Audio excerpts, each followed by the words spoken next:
Airlines following the broader market higher today as well, but one key question faces that industry as the weather gets warmer. Will it be safe for passengers to travel this summer? Seth Kaplan of Kaplan Research joins us now. Seth, it's good to have you with us. Thanks for being here. Good to be here, Scott. How are you? It is the question. I'm good, thanks. Bookings are creeping up, albeit slightly. What is the experience going to be like this summer? Well, planes are filling up. Now, it's partly a mirage in terms of the total number of people traveling because, of course, airlines are playing the supply and demand game here, right? They've been cutting. And for a while, that wasn't enough. No matter how much they cut, the flights were still empty. Now, they're finally getting to a point where passenger demand is picking up a bit, albeit off those very low lows, and where flights are beginning to fill to a point that some people are complaining about a lack of social distancing. Airplanes, of course, not designed for social distancing. Well, you're leading into my next question then is it safe to fly? What would you tell people?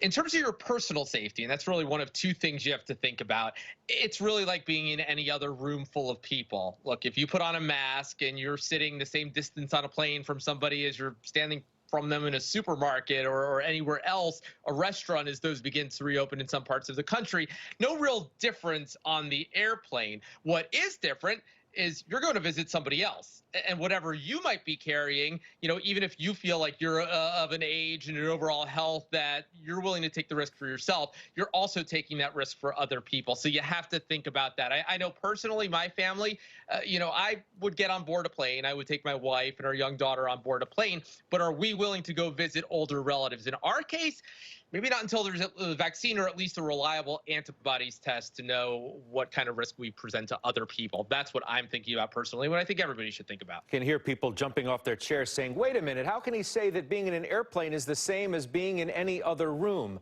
You're in an airplane in a confined area with 150, if not more, people, with some a foot and a half away from your head, your face.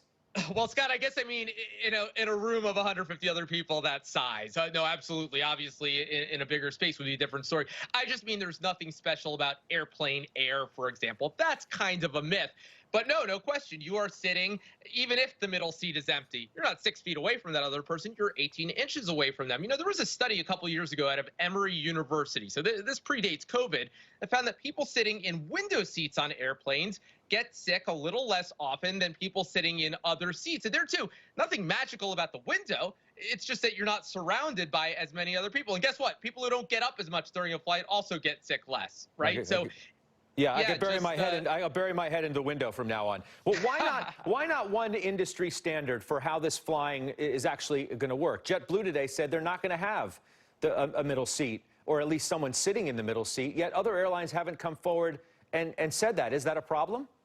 Yeah, Delta has said at least through the end of July it's going to add flights to the point that it can keep middle seats empty. But you're right, most of them haven't said that. It's kind of like everything in this country, Scott.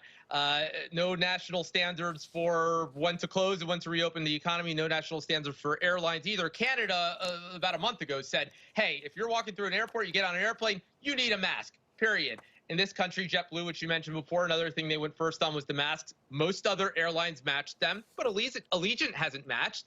It is encouraging people to wear masks, but it's handing out free sanitation kits, including masks, gloves, and wipes, which other airlines aren't doing. So it really is an airline-by-airline thing right now. I haven't even talked about getting food or a drink or going to the bathroom. We'll do that another night. So good to have you on our show tonight. Seth, thank you.